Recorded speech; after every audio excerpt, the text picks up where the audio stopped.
Good morning all of you. First of all आप सबका हार्दिक अभिनंदन SR global academy Ajit road Birla के ई लर्निंग प्लेटफॉर्म में। मैं दीपक शर्मा आज आपके बीच में क्लास 8 का फर्स्ट चैप्टर लेके आया हूँ और ये ऑनलाइन क्लासेस केवल टीचर्स और बच्चों के बीच की कनेक्टिविटी को बढ़ाने के लिए, जिससे बच्चे इस टाइम में अभी प्रॉपरली उनका टाइम जो है वो पढ़ाई के साथ स्पेंड करें, जिससे पढ़ाई के साथ कनेक्टिविटी का ब्रेक नहीं हो और टीचर्स के साथ भी कनेक्टिविटी ना टूटे। सभी बच्चे इनको बार बार देखिएगा वीडियोस को, और जो भी क्वेरीज और कमेंट हों, जो भी आपके पर्टिकुलर, वो आप कमेंट सेक्शन में लिख सकते हैं। एसआर ग्लोबल अकेडमी का यूट्यूब चैनल भी है, उस पर आप बाकायदा आपको वहीं ये चीज़ें देखने को मिलेंगी और जो भी फर्दर डिटेल्स होंगी वो आपको बता दी जाएंगी। आज आरबीएससी क्लास 8 साइंस का फर्स्ट लेसन अपन स्टार्ट करने वाले हैं, जिसका नाम है क्रॉप प्रोडक्शन एंड मैनेजमेंट, यानी जो फसल का जो पर्टिकुलर उत्पादन है और उसकी व्यवस्थाएं हैं उसके बारे में हम जिक्र करने वाले हैं। फर्स्ट जो टॉपिक आता है हमारा चैप्टर से रिलेटेड वो आता है क्रॉप। प्रश्न ये उठता है कि व्हाट इज क्रॉप, फसल क्या है, या फिर ये कहें कि डिफाइन द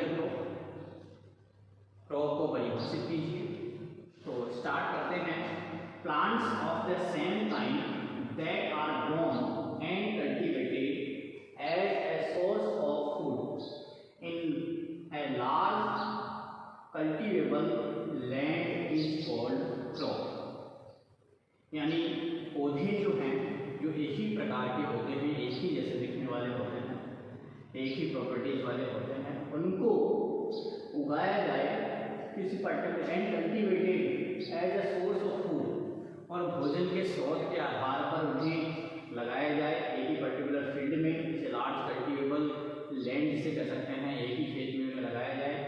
तो इस प्रकार के पौधों को हम क्रॉप की श्रेणी में लाते हैं या फिर फसल कहते हैं। नेक्स्ट टॉपिक आता है हमारा टाइप्स ऑफ क्रॉप। जैसा कि आप देख पा रहे हैं, टाइप्स ऑफ क्रॉप को बेसिकली अगर बात करें सीजन के अकॉर्डिंग जो होता है हम कैटेगराइज करते हैं बेसिकली, और according to the season 2 type से इसको कैटेगराइज करते हैं। फर्स्ट अगर बात करते हैं विंटर सीजन से रिलेटेड, अगर बात करते हैं तो विंटर सीजन की बात करें तो अक्टूबर से मार्च का एक ड्राई वेजिटेशन पीरियड होता है, और इस टाइमिंग में बेसिकली जो फसल उगाई जाती है उसे हम रबी क्रॉप्स कहते हैं, यानी crops which are grown in the winter season are called rabi crops. And next one, the crops which are sown in the rainy season from the July to October are called kharif crops. जैसा कि हम देख पा रहे हैं rainy season का जो timing होता है और उसके बाद जो लगाया जाता है कंटेंट या जो फसल उगाई जाती है उसे खरीफ क्रॉप्स कहते हैं। ये तो हमारा बेसिक डिटेल हो गया कि what is crop and types of the crop. And next one, preparation of the soil के बारे में बात करते हैं कि जब फसल उगाई जाती है तो उससे पहले क्या क्या फैक्टर्स ऐसे होते हैं या कौन कौन सी ऐसी प्रिपरेशन होती है जिसको हम प्रॉपर्ली तरीके से सेटअप कर सकें, जिससे हम अच्छे से अच्छा उत्पादन प्राप्त कर सकें। तो फर्स्टली स्टार्ट करते हैं preparation of the soil. Preparation of soil का सेंस समझ में आ रहा है हमें कि जो भी मिट्टी होती है उसको तैयार करना होता है, उसको अच्छी गुणवत्ता के लेवल के आधार पर उसे बनाए रखना होता है, जिससे हमें जो सीड जो भी हम शॉइंग कर रहे हैं वो प्रॉपर्ली तरीके से उसमें जर्मिनेट हों, ग्रोथ हो, और ग्रोथ होने के बाद में एक अच्छा सा प्लांट जो है वो प्रोड्यूस कर पाए या जनरेट कर पाए, जिससे ज़्यादा से ज़्यादा उत्पादन हो सके। स्टार्ट करते हैं।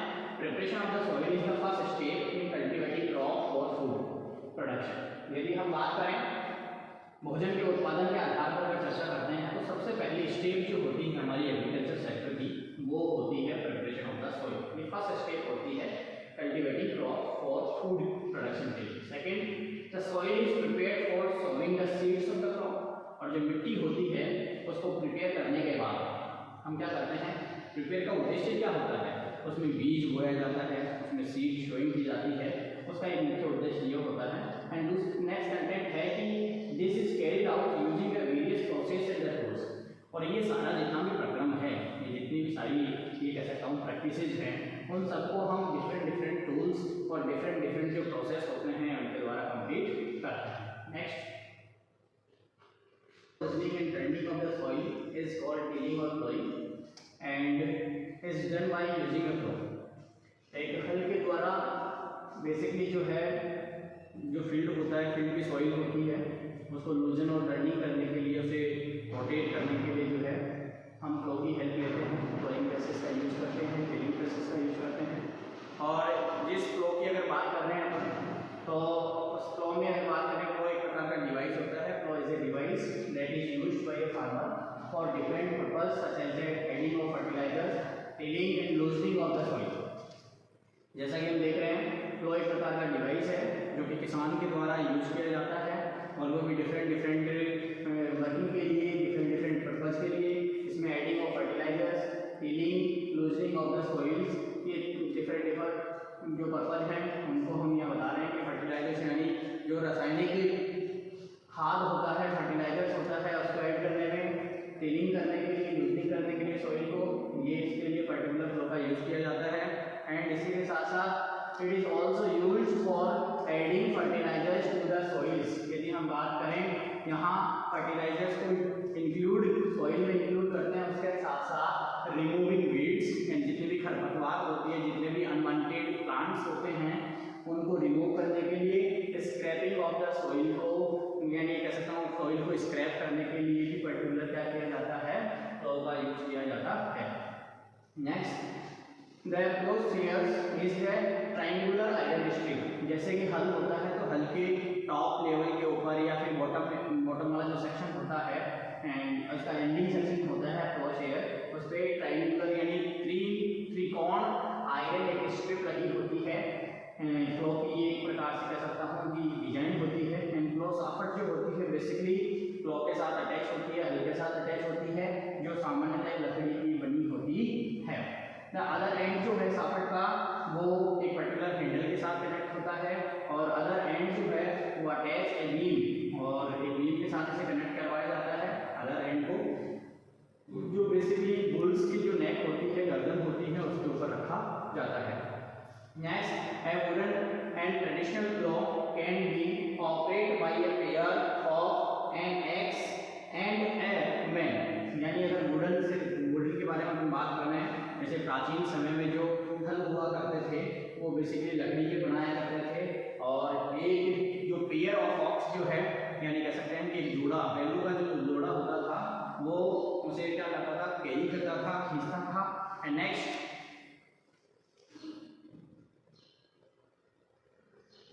और nowadays these wooden plough are being replaced by the iron plough. जैसा कि हम देख पा रहे हैं, आज वर्तमान समय में जो ट्रेडिशनल जो मैनर था हमारा प्लो का, उसको बदलाव किया गया है, चेंज किया गया है, और आजकल बेसिकली आयरन प्लो के तौर पर इसे बेसिकली यूज करते हैं। जैसा एक डायग्राम दे रखा है, ट्रेडिशनल कंटेंट के बारे में बताया हुआ है।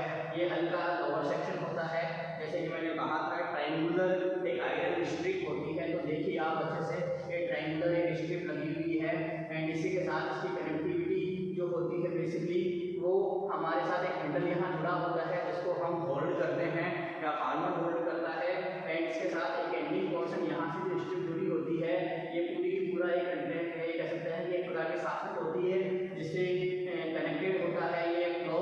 एंड यह साफट जो होती है उसका एक बीम से जुड़ा होता है, जो बुल की नेक के ऊपर रखा जाता है। Next topic, previous please. Hoe is a tool that used to dig up the soil to remove the weeds and also loosen up the soil before planting a spalling। अगर बात करते हैं कि हो भी एक प्रकार का टूल होता है जो खुदाई करने के काम आता है, मोस्टली रिमूव वीड्स के लिए, या ये कह सकते हैं कि जो वीड्स होते हैं उनको बाहर निकालने के लिए, लूजन करने के लिए सॉइल को, और जिसमें प्रॉपर तरीके से प्रॉपर स्पेस के साथ जो है प्लांटिंग की जा सके।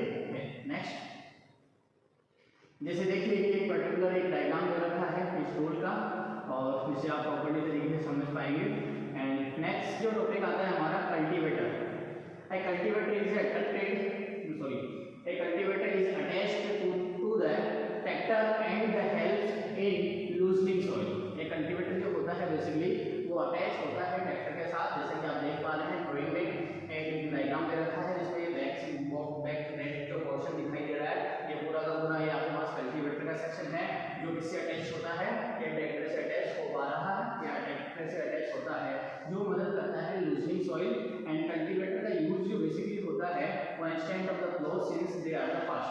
हम ये कह सकते हैं कि जिसे फ्लो के रिप्लेसमेंट के लिए कल्टीवेटर भी यूज कर सकते हैं कि फ्लो में तो केवल एक ही पोर्शन होता है, इसमें मैनी पोर्शन होते हैं। वर्किंग जो एफिशिएंसी होती है, वर्किंग स्पीड जो होती है वो हाई होती है। ये आपके पास डायग्राम है जिसे आप अच्छे से देख सकते हैं, डायग्राम को जरूर देखिएगा। और आपके मिरर इमेज की वजह से या फिर ये कह सकते हैं कि पर्टिकुलर जो इसकी इमेज है उससे आपके माइंड में कल्टीवेटर का पर्टिकुलर डायग्राम बनेगा, उसको लर्न करने में बड़ी आसानी होगी। नेक्स्ट प्रोसेस हमारा एग्रीकल्चर प्रैक्टिसेस का वो है सॉइंग। सॉइंग से रिलेटेड अगर बात करते हैं तो sawing the process of planting the seeds in the soil, यानी बीज का जो बोने का जो प्रोसेस होता है, सॉइंग एक प्रकार का प्रोसेस होता है जिसमें हम planting the seeds in the soil, मिट्टी के अंदर जो है जो भी पौधे का बीज होता है वो हम रोपित करते हैं, वो हम उसमें ऐड करते हैं। नेक्स्ट पॉइंट है इसमें the seeds are stored in the soil that is used by the cultivator of the plough. जैसे ही हम बीज वगैरह बोते हैं या सीड को शोइंग करते हैं उस टाइम ये प्रोसेस जो होता है सॉइल के अंदर, जब इसे शोइंग करते हैं, जब इसमें बोते हैं, रोपित करते हैं, तो वह या तो कल्टीवेटर की हेल्प से या फिर हम बेसिकली क्या करते हैं फ्लो की हेल्प से करते हैं। अब बात करते हैं शोइंग वाली फेज अगर आ रही है, बीज बो रहे हैं, तो उससे पहले हमारे पास जो सीड्स होते हैं उनका सिलेक्शन हमें बेटर से बेटर करना चाहिए, जिससे किसी भी प्रकार का कोई कॉम्प्लिकेशन ना हो, जिससे किसी भी प्रकार की कोई प्रॉब्लम ना हो और अच्छे से अच्छा प्रोडक्शन हो पाए। और क्वालिटी ऑफ द सीड्स के बारे में अगर बात करते हैं, जैसा कि आप देख पा रहे हैं क्वालिटी ऑफ सीड्स में, quality of the seed is an important factor that determines the crop yield. यानी बेसिकली अगर बात करते हैं बीज जो बेसिकली क्वालिटी के आधार पर जो इम्पोर्टेंट फैक्टर्स होते हैं या फिर एक बहुत ही महत्वपूर्ण कारक होते हैं, क्योंकि इसलिए कारक होता है क्योंकि अगर प्रोडक्शन यील्ड अगर हायर ऑब्टेन करनी है तो सीड की क्वालिटी और सीड का जेनेटिकल जो नेचर होता है वह अच्छा होना चाहिए, अच्छी क्वालिटी का होना चाहिए, और जिससे हमें प्रॉपर्ली तरीके से क्रॉप यील्ड जो है वो बेटर से बेटर मिल पाए। Next point, selection of the good seeds is done by the putting the seeds in water. जैसे कि आपने बीजों का सिलेक्शन कर लिया, अच्छे से अच्छे बीज जो हैं उसका सिलेक्शन अगर आपने कर लिया है तो उसे लाने के बाद आप उन्हें पानी में ऐड कर दीजिए, जिसमें अगर कुछ बीजों के अंदर किसी भी प्रकार का क्रैक पार्टिकल्स हैं या फिर ये कहें कि बीजों के टुकड़े हो सकते हैं जो अंदर से थोड़े से होल हो सकता है उनमें या खोखले हो सकते हैं, तो बेसिकली वो सारे के सारे फ्लॉट करने लग जाएंगे, तो इजी वे में आप उसे सेपरेट कर सकते हैं। नेक्स्ट है the dead and damage seed becomes hollow and a float on water and whereas the good seeds sink. जैसा कि मैंने बताया अभी कि जितने भी डेड और डैमेज सीड्स होती हैं जो अंदर से होलो हो जाते हैं, खोखले हो जाते हैं, उनमें होल हो जाता है अच्छे से, और इस वजह से बिल्कुल लाइटर हो जाते हैं, हल्के हो जाते हैं और वो पानी पर तैरते रहते हैं, और जो अच्छे सीड होते हैं बेसिकली वो डूब जाया करते हैं, सेटल डाउन हो जाते हैं। नेक्स्ट जो आपका ट्रेडिशनल टूल के बारे में बात करते हैं, ट्रेडिशनल टूल जो हमारे हैं उनमें क्या क्या कंसेप्ट हैं उनके बारे में डिटेल करते हैं। From the advent of modern agriculture machinery traditional tools were used by farmer. जैसे कि हमें पता है कि आज वर्तमान समय में जितनी भी मॉडर्न एग्रीकल्चर मशीनरी है इनका प्रयोग किसान करता है, और ट्रेडिशनल टूल्स जितने भी होते हैं उनका भी किसान जो है प्रयोग करता है, जो प्राचीन समय से जो टूल्स जो है बनाए गए थे एग्रीकल्चर सेगमेंट के लिए उनका भी प्रयोग करता है। और इनका अगर कहें these include the ploughs, shovels and snaps and the pickaxes, इस प्रकार के कुछ टूल्स हैं जिनका हम बेसिकली इनको हम ट्रेडिशनल टूल्स में काउंट कर सकते हैं। Traditional tools used to sow the seeds was like a funnel. जैसा कि हम जानते हैं कि ट्रेडिशनल टूल्स में जो फ्लो होता है उसके साथ एक फंडल लाइक स्ट्रक्चर जो पोर्शन होता है वो अटैच किया जाता है, जो बीज बोने के काम में भी आती है। नेक्स्ट पॉइंट हमारा है one seeds put into the funnel they would go to 2 to 3 tubes having a sharp ends.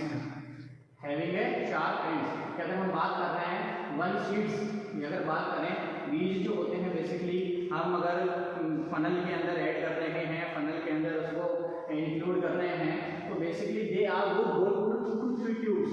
तो वह 2 से 3 ट्यूब्स के अंदर वो क्या होती है शार्पली उसको ऐड कर दिया जाता है, एंड वो पहुंच जाते हैं। 2 3 बीज जो है प्रॉपर्ली टाइम ऑफ इंटरवल के बाद रिलीज करने पड़ते हैं उस फनल में, जैसे वह प्रॉपर्ली तरीके से बीज जो है मिट्टी के अंदर शोन हो जाए। नेक्स्ट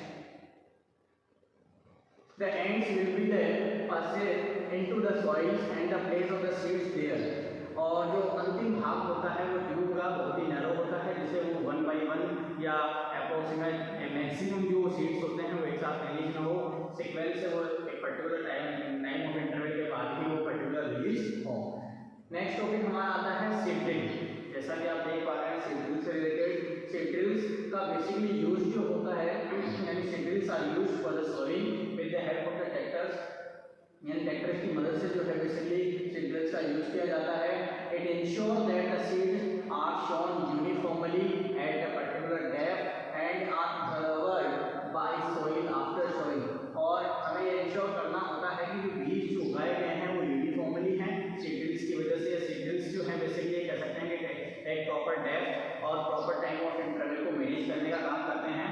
और आफ्टर शोइंग ये प्रॉपर्ली मैनेज हो सकता है सीड ड्रिल की हेल्प से, क्योंकि सीड ड्रिल की जो मैकेनिज्म होता है या सीड ड्रिल का जो मैन्युफैक्चरिंग होता है उसी तरीके से प्रिपेयर करा जाता है, तैयार किया जाता है मशीनरी को, जिससे प्रॉपर वे में एक प्रॉपर डेप्थ और एक प्रॉपर जो स्पेस होता है दो प्लांट्स के बीच में, दो सीड्स के बीच में वो कवर हो सके।